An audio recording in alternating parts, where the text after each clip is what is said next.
Um, it's integrity time. I wish we had Yeah. some sort of like singing drop, like we were Throwback Yeah. Thursdays or It could be like integrity. time. Time. Obviously, one of the three of us can sing by the Yeah. sounds of that. It's not me or Um, Johnny. Holly, that was pretty great. not us. Leslie Jordan, how are you? I'm doing okay. Doing okay. Just Amazing. trying to keep my head above water after my son started kindergarten this week. So this is the Oh, first full week Oh, of kindergarten, and we're just, last night he didn't go to sleep super great and he woke up super early this morning. So this afternoon might be a total disaster, but yes. he's loving it, which feels like a win. so day one, were you a ball of tears? Was Yeah. What your kind of husband a mom are ball of you? tears? Yeah. Yeah. Okay. No, I was for sure. My husband wasn't. So my husband actually has been home with Judah, our son, since he was 19 months old, and he handled a lot of the preschool drop-offs, which were super Okay. emotional. But I Yeah. think I think he was more prepared for the growing up of our son, and I was more like, but I still want him to be this little baby that needs us. And he hops out of the car and walks himself into school every day, and it's not a Hmm. small school. I'm just like, bye, you little. Watch out for the bigger kids. Don't give them Yes. your lunch money. Oh yeah, that's the terrifying thing. It's like, how do I know he got to class? Yeah. You don't. Yeah. Uh, Exactly. I mean, I think I'd probably get a phone call if he doesn't show up to his classroom, but Yeah. it's still, I'm first time kindergarten mom, Yeah. all the feelings. And we were walking in and I was just like, why am I crying right now? What's wrong with me? Where's this water coming from? I know. I was Yeah. definitely the mom that was like, well, see ya. Yeah, yeah, nice. I got stuff to do. Yeah, all right. I hope you have a good day. Yeah, no, Yeah. it's I I'm getting there. I'm Yeah. getting there, but I think it was just felt abrupt. Where yeah. Johnny was the crier. No. Okay, I Mhm. cried, and then I'm like, okay, bye, and then I left, and then they had a little peek in the window, so I was like, I was kind of, and I might have been there for 5 hours. That it doesn't matter. Anyways, let's move on, shall we? Leslie, we'd like to ask this skill testing question because we never know where it's going to go, and that is, who are you, and where did you come from? Who am I? I'm a Capricorn. No, I am Leslie Jordan. I and not the one who died tragically last year. Um, I am from Tennessee. I was born in North Carolina, but raised in Tennessee and still live here. I've lived a few other places kind of throughout my life, but call Tennessee home. Hmm. And yeah, I mean, who I am is just, it's like a spinning diamond, my friend. You can ask more specific questions. I can give you more specific answers, but it's hard to say who I am. So that's what you get, I guess. I love that. That's like so honest because that's what we ask the question. We never know where someone's gonna take it. Yeah. Yeah, So sometimes people say, well, I am, and they'll define themselves by what they do. Other yeah, people about how other people would yeah, describe them. So it's exciting to see what people say. yeah, yeah. Sorry, I just said my name. I basically ruined the game. Fine, completely fine. It's all good. I am Um, Leslie Jordan. Nice to see you. Yeah. Hi, Leslie. Hi. when was did you grow up with a love of music? When did you realize that you had a musical talent? Yeah. Yeah, I would say my parents were both they both loved music. They have been divorced for 27 years, but they still talk about when they were first dating. Most of their first dates were like to concerts. And Mm, so music was just huge in my house and like singer-songwriter, the Eagles, Bob Dylan. We listened to everything. And so, we always had music going on, or my dad was always singing something. He sang in the choir. My mom can sing, but music wasn't something my immediate family or anyone in my extended family did for a living. So I didn't know that that was like a job I could have. I didn't know I could do music. Hmm. Um, but I got a violin for Christmas in second grade, Wow. and that was my first instrument. I can still eke out Twinkle Twinkle Little Star on There you go. my tiny elementary school violin. I think I played it for like 6 months and then got bored and then got a guitar in fourth grade. And I think because I had seen so many musicians heard so many musicians, I did love the idea of playing something. My aunt also did play the guitar, and I just thought that was the coolest thing ever. And so really didn't turn back after fourth grade. Got the guitar, started taking lessons, and yeah,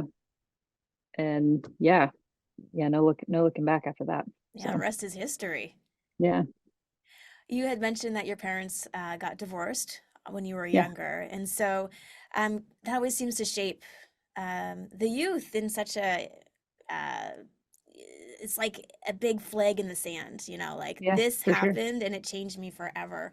How did that impact you while you were going through that and even now reflecting? Yeah, I mean, I think it was like a giant, the tectonic plates shifting in my world. And Yeah. it caused even like, I moved to Indiana with my mom, my sister stayed with my dad. So there was even this like separation of kind of Oh, my safe place as a kid. yeah. So I think really from then on, I've just been kind of I've been looking for safe places since then. And uh, I think because of that, there's a both and in that, where there's like kind of this really sad reality of that and what that was. But then there's also this really beautiful thing that came out of that for me, that was I also love to create safe spaces for people. So it's not just like I'm constantly looking for them. I'm now at a point in my life and career and spiritual journey where I feel like I have a responsibility to return the favor to others. And it feels like a privilege to be that for other people. And um we were kind of joking around about best friends earlier, but I do think for me, the friendships that I have formed in the last 5 to 10 years have really shown me what it means to show up for people when that shift happens in life, because it just does. And so I'm constantly looking for ways to continue being a safe person, and surrounding myself with safe people. And what I mean by safe, is can I be myself with those people? Do people feel like they can be themselves with me? Is it a disarming enough space that we can show up with our full selves and leave with our full selves? I think that's something I kind of recognized. It was probably 2016, where I was having some like pretty significant anxiety and panic attacks around sort of family of origin stuff, and ended up back in therapy. And I kind of had this realization, like what I do is I take all of myself into something, and then I leave a good bit of it behind. And so I walk out of whatever circumstance I'm in, and I feel like I'm a fraction of myself on the whatever journey is ahead. And so what I had to realize was, okay, I got to go in with 100%. I have to also leave with 100%. So I love that, being that person where I don't require anything. I don't want to require anything from people, where it's like it feels like a mutual space where relationally we can show up together and we can leave fully intact, if that makes sense. Yes. No, So that's perfectly. kind of a hope. Yeah. Yeah, that's definitely, I think, something lacking overall in society. There's not a lot of safe places. Yeah. Everyone's worried about being canceled or saying the wrong thing or offending somebody. And I know that's a little bit more broad when we think of culture, but I love the idea of, intentionally going out there and creating safe places for people. Thanks. Yeah, Mm-mm. it feels like I know the word calling gets thrown around a lot, but maybe more like a life mission for me. Yeah. Yeah. So I did want to wait and talk about the fold, but I mean, we could definitely dive into that, Yeah. because I didn't realize that you would need, as an artist or a songwriter, and that a place to have that safe place. So how important was it then for you to kind of create this not-for-profit, and to be able to have not only just for yourself, but other artists and people go and be a part of the fold? Yeah, I mean, I don't think at the time I was thinking, um, hindsight's 2020. So I'm looking Sure. back on the origin of the fold and going, I was creating something I didn't even know I needed, Right. So it was really out of a desire for myself, because I think especially in the music industry right now, and that's my lens, that's the world I know. I was in church for 10 years on staff and consulting and leading worship, and then I've been a part of a record label for 13 years. And so these are ministry spaces and businesses and churches, and there is always something being like that transaction. There's always something being like traded, right? Which is Mm. like, you do this, I give you this. Hmm. Or there's ownership, right? Where an artist will produce something and then they only get to retain a percentage of what they create because the label, retains the other percent. And so I'm walking in more of an understanding of what that looks like. And so back then I think I just needed a place where nothing was expected of me and my art, where I could just show up and create. Nobody was going to take anything from it. I didn't need to write a song that was going to go on a project. And so, yeah, I look back and I go, wow, that's what I didn't know I needed. And so in the process of that, I think creating that space, hearing from so many other artists, wow, I didn't know I needed this space either. And it's been really beautiful. We continue to have, gatherings, whether it's day retreats. Our organization has shifted so much over the years because of COVID and whatnot. But anytime we have a gathering, anytime we're together and we get to create the environment where people sit and eat together and have a conversation, and it's a gathering of artists where there's no other purpose but to just be like cared for. Artist care is basically the mission, right? I hear on the backside of that, we need this, we need this, we need this in Nashville, we need this. And so it's always encouraged. Like I was at a birthday party last weekend, and Ellie Holcomb was there, and Ellie was a part of the Faithful Project thing that Integrity did a few years back. And so the Fold kind of partnered with Faithful Project, and we did some of our creative writing exercises. And Ellie is just always so generous and basically said to me what she said to me so many times, like, that creative writing practice changed something in me. The space changed something in me. Like, I was able to make a record that was more vulnerable than I, have done in the past. And so I hear that, like, I don't mean to like seem like I'm name dropping, but that is somebody that you would know, like, okay, it's a really impactful space to be in a room with people who need nothing from you, want nothing from you, want to encourage you, uh, celebrate your original voice, the thing that you have that's been like woven into your being, that's unique to you. And it's a pretty special space for sure. I think there's Ellie Holcomb, and I think she's going to break out at some point. Yeah. Maybe one day you Yeah. guys will hear her music. I don't know. Oh, She's that's ridiculous. amazing. She's so incredible. Yeah, yeah. I mean, when you think about the Fold and what it is offering to artists in Nashville, it's again, you're creating those safe spaces. What do you hope it grows into, or are you just leaving it to the twists and turns of where God takes it?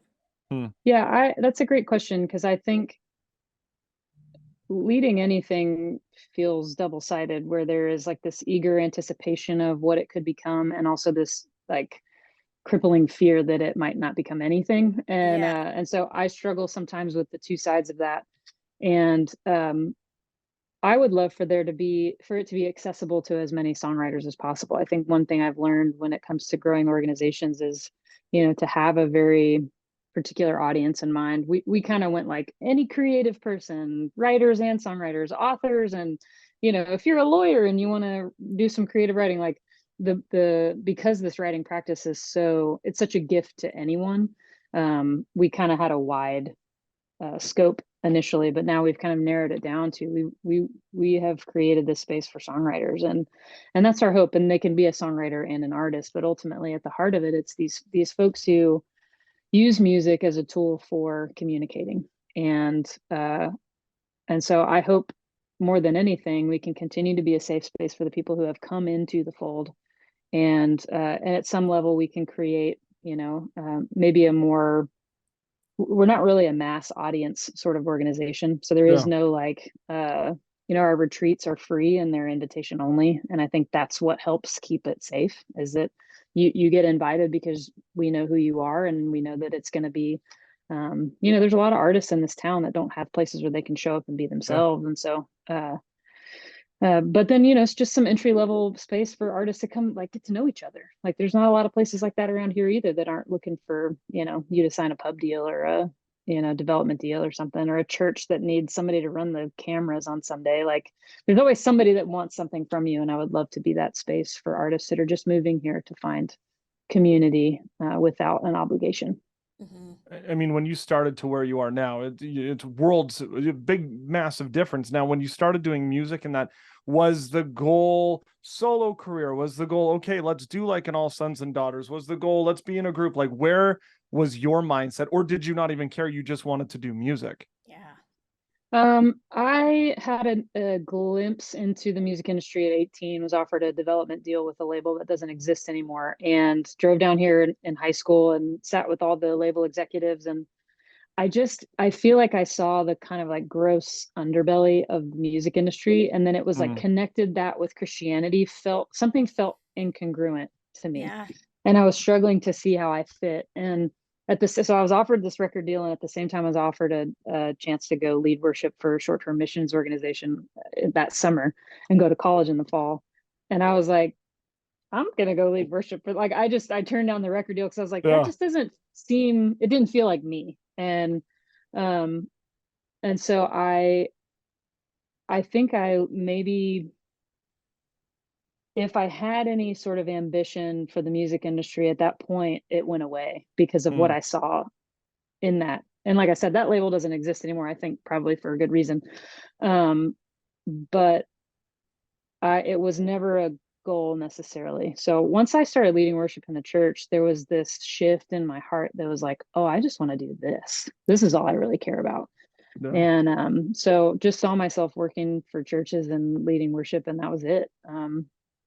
And so the All Sons and Daughters thing really kind of snuck up on me. I think I look back now and I go, there was obviously, like, David had been in the industry for a season before with Jackson Waters and Toward Need to Breathe and all those things. Like, it wasn't like it just happened out of nowhere, right? Like he had been really involved in the music industry before that. New people who, came to, like, our friend Teresa was the first one to approach us. She went to our church. We had started writing songs together for that church body and just sharing them. And she's like, "Are you guys in a band?" And we were like, "No." So I don't know if maybe David had a different agenda. Yeah. He says that he didn't, but for us, my goal was really to just give songs to our church to sing. And before I knew it, was kind of making decisions about, okay, like, are we going to go on this tour with Chris Tomlin? And are we going to, like it just felt like it did for me. It felt like it happened overnight when I was sort of anti establishment, if you will, for so long. I was like, wait a minute. It was a bit of a head spin. But I'm so thankful for how it happened. I don't know that it could have happened any other way. I think Integrity was such a perfect fit for us because they were a church music organization. Like they basically said, stay at home, write songs. We'll just help put your records out and let people sing them, and that felt right to me. And it was, and we had to learn how to keep the boundaries in terms of how long, how often we were going to be at home versus how often we were going to be on the road. And all that stuff felt really sweet to me. I never felt like I was like, oh no, like I was tricked. Oh, see, there's my He's my so puppy. cute. I've got two. I have one down here, and then that's Odie back there. Yeah. So I mean, I think music's always been such a big part of my life, but I don't think I saw it working out this way necessarily, if that makes sense. Yeah, I have two thoughts. One, I'm so glad that you brought up the first opportunity, because I'm starting to hear more and more from artists, for Christian artists, saying it's an interesting world when you see the underbelly of the music industry. It's painted with but we're Christian. Yeah, Jesus. Yeah. Yeah, and it's hard for them to process that it's still an industry, it's still a business. That's right. You That's know, right. looking back on the you then and the you now, what is something that you would say to artists who are looking for a deal and maybe are feeling a little bit disheartened by what they're seeing? Yeah, I mean, I think artists who come into the Christian music industry specifically with somewhat of uh, an attachment to church or ministry, we do. It's like we have to take that lens off and we have to see it as business. So what I tell younger artists now is like, you are the CEO of your business. You are the one in charge. Like, if music is your business, I know it sucks to talk about, but like, if you're making art and you want your art to make a living, you have to be the owner and the person who runs your company. Otherwise, there's a million people in this town who want to run your company for you and will tell you how to run it. And so to me, education is huge. I think, I sit with other artists and help them look through their royalty statements. Like, are we sure, like, as a business owner, are you sure you're getting paid what you're supposed to be getting paid? Are you sure you're recouping what you're supposed to be recouping? Are you sure you haven't already recouped? There's all these questions we don't know to ask because we're just so eager to put the music out, which is so important, right? That part is so important.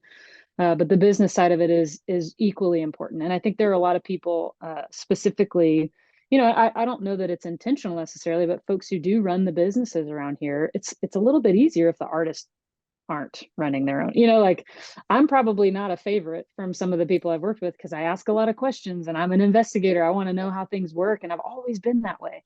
So sometimes it's a lot easier if the artists just don't care how things function because everyone else can run it for them. But I'm such an advocate for artists understanding how their business is run and what percentage they're giving up in order to have a record deal and what it looks like to borrow money and how long that money is going to be. It's crazy. So those are all things I didn't know to ask or think about. When someone's like, here, I'll pay for a record for you. What does that mean? And what does it mean? What does it mean? And what's the obligation? We're just like, sure, I'll sign that. And I think, nowadays deals look a lot different from the deal we signed 13 years ago because streaming wasn't even a thing back then. So, from what I've heard, it's a lot more equitable, but I still like to have conversations with as many artists who ask. So, yeah. I'd like to invest in the Taylor Swift business if that's possible. Yes, I think please. you probably can. There probably is some sort of open public. Probably some sort of cryptocurrency called Taylor Swift. You have a new EP which was released last month. You Are With Me.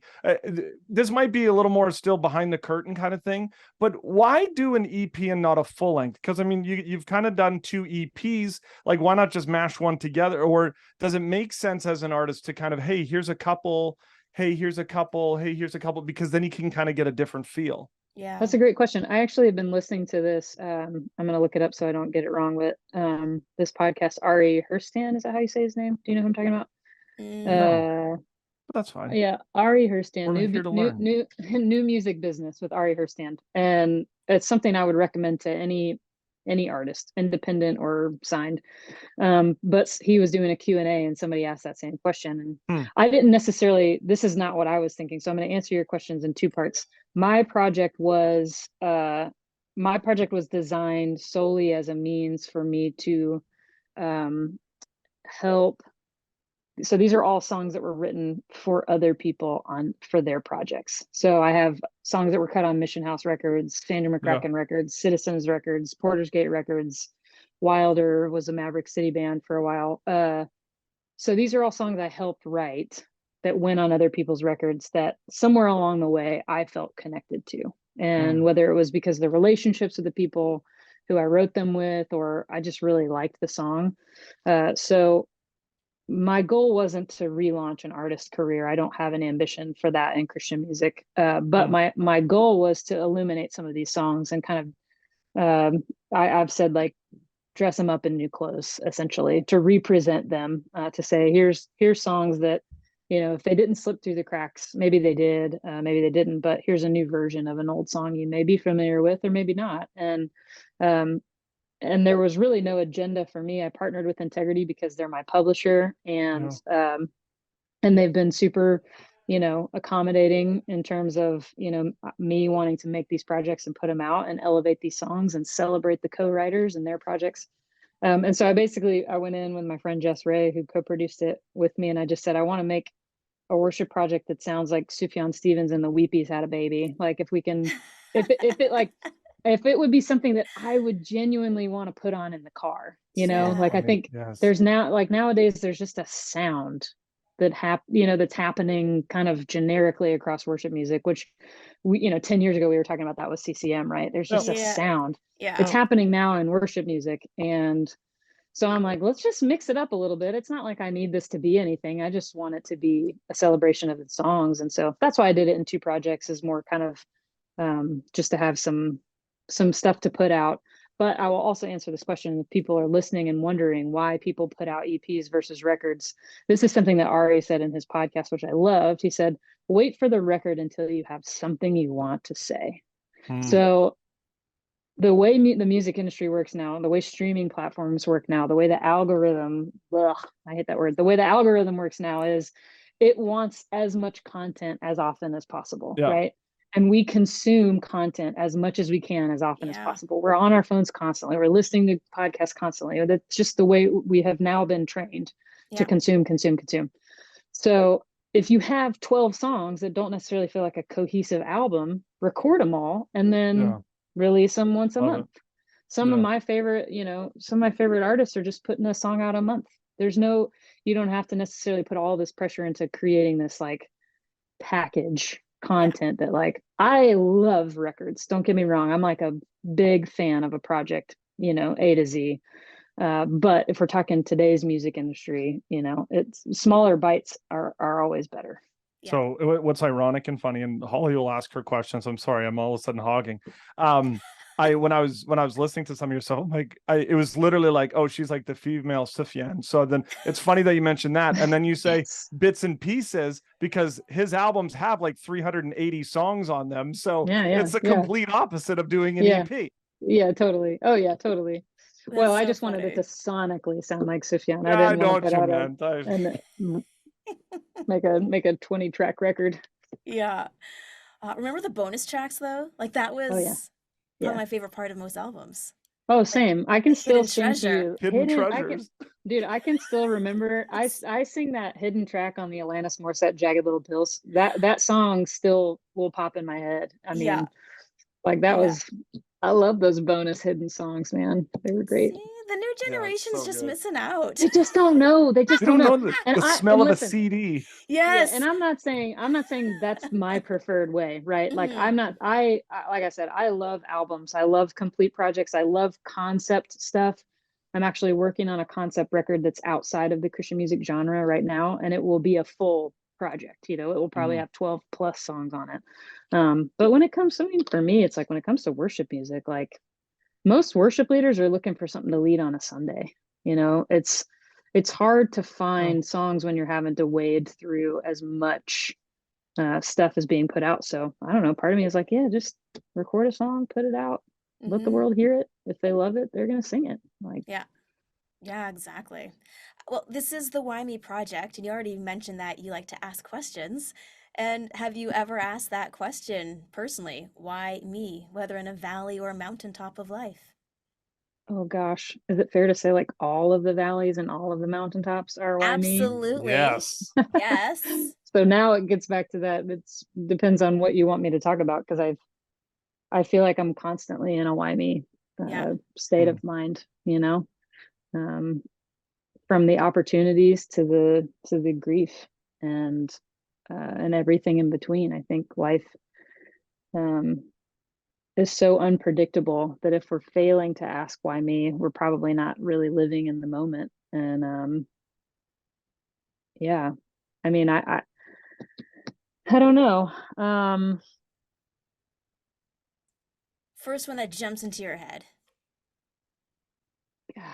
I don't know. You're like, too many. That's why we do it. I know. Or where'd you come from? You had nothing. Why me? Yeah. You're like, nope. No. I mean, I think I've had a lot of really sweet opportunities in my life, and I come from a big family and we all get along, and I wonder, I've friends who don't talk to their parents, and so I even like down to the smallest details of my life, I think how fortunate I am, and gratitude just feels like something, we're trying to teach our 5.5-year-old.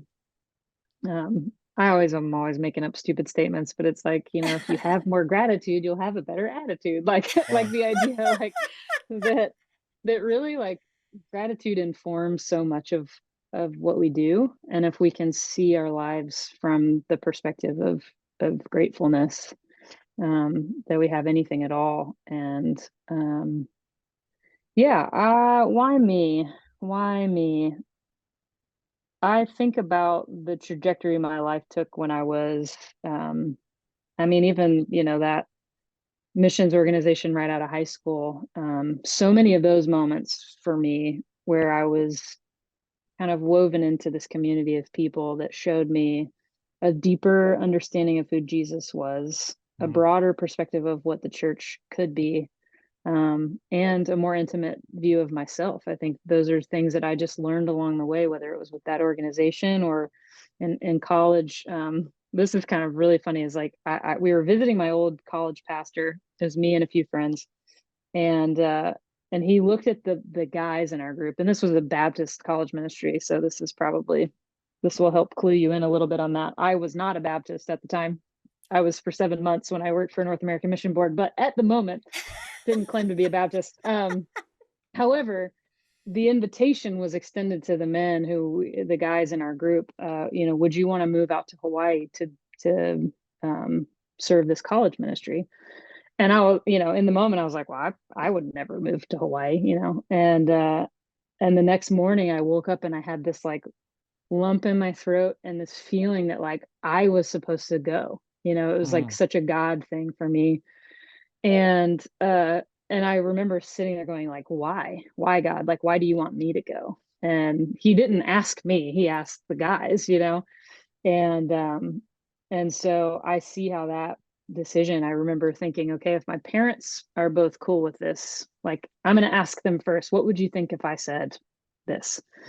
And I'm 20 in college, like my sophomore year of college. If they say like, go for it, then I know like God really did say this to me, because my parents are like, get an education, find a job. Like it was more that path for me. And I called both of them and their response was the same thing. Like, this seems like it could be a really cool opportunity. And you should, if you could, keep your classes and go out, like go for it. And so I was like, okay, well, so then I had to like call our old college pastor and be like, I know you're talking to the boys, but would you ever send a girl to be a missionary? Like, what are the odds? And so I ended up moving out there and I met my husband out there. And that was probably the biggest thing for me, was my life shifted in that season where and not just him, but I feel like I actually really was introduced to Jesus maybe for the first time, right? Like I learned about Jesus my whole life. I understood the religion of Christianity, but like my experiences of Jesus were so rooted in the ground. And so I look back on that decision and that moment and that why God, why me? Why do you want me to go? And I see how everything changed for me in that moment. And those are little pivotal points for me in my life where I go, if that hadn't happened, like, I wouldn't be here and I wouldn't be married to Thomas and I wouldn't have this, life that I have. And so I can like kind of point all the way back in my life to these little things that have led to this season. And I feel like now in my life, I'm very fortunate and I'm doing all the things I think I ever dreamed I wanted to do. One more for you before we wrap up. We've had a lot of conversations lately, Holly and I, with our guests on adoption, people who are for adoption, people who have been adopted, and something that you and your husband have had an opportunity to go through. Why was adoption the answer for you guys? Well, that's a very loaded question, but I will say adoption is such a gift, and it's also one of the most difficult things to walk through. So you have immense joy and immense suffering. We talk about this a lot with our in our marriage, and our son's 5.5. He knows his story, but I don't talk publicly as much about his story because it's his, and so I don't mind sharing that he's adopted, but a lot of how his story unfolded, I want that to be for him to tell publicly. But I will say that any adoption story begins with a fracture, right? It begins with a separation. And so you're building from a place of brokenness from the downbeat. And so when it comes with this beautiful joy and this gift of our son and hands down one of the best why me moments in my life. Why do I get to be his mom? I ask that, and I ask him on a daily basis. I'm like, how did I get so lucky that I get to be your mom? Like, I feel so lucky and grateful and blessed. But I also know that with that joy comes this grief and sorrow and brokenness that is how it all began. And so I'm just super mindful of that. And I think I have friends who are adopted, and they've been super helpful in our story and helping illuminate, how to help guide him along his journey into discovering who he is as a part of our family and also a part of another family. And so we hope and pray that we do the best we can and that we give him the tools. And, we have a good proverbial like therapy jar for when it's time for him, when he's going to need it. We just hope he finds a good one, like Yeah, that's the yeah. thing is life. Everyone needs a therapist. Hopefully everyone gets a good one. Yeah, I'm so Amen glad you to said that. that. Yeah. Yeah. For Yeah. several reasons. Often Yeah. in the Christian community, and maybe it's just from like the 80s and 90s, but it was like, Yeah. oh, just pray harder. You don't need to Right. talk to a You're not closer to therapist. God. Yeah. Yeah, Oh man. I all know. this Well, don't like uh, God, like I think that is I definitely came from that school of thought that therapy was like a weakness, and No. to go to therapy meant you were weak. mhm. And it has been such a tool for me and a gift for me to speak to someone who knows what anxiety looks like, who knows what grief No. looks like, who knows what loss looks like. And yeah, I'm such a big fan of therapy, and it can do wonders for anyone who's willing to, look for a good, like I said, if you have a bad therapist, it can do damage for sure. But good Yes, therapy is worth its weight in gold for sure. yes. You Are With Me, which is available now at Leslie Jordan Music on the socials. We appreciate you so much for taking some time and hanging out with us today. Thanks for having me. Great to talk to you guys. Well, if you enjoyed what you heard today, like, subscribe, and check out more of our YouTube videos. Don't forget to follow us on all the socials: Facebook, Instagram, Twitter, and faithstrongtoday.com.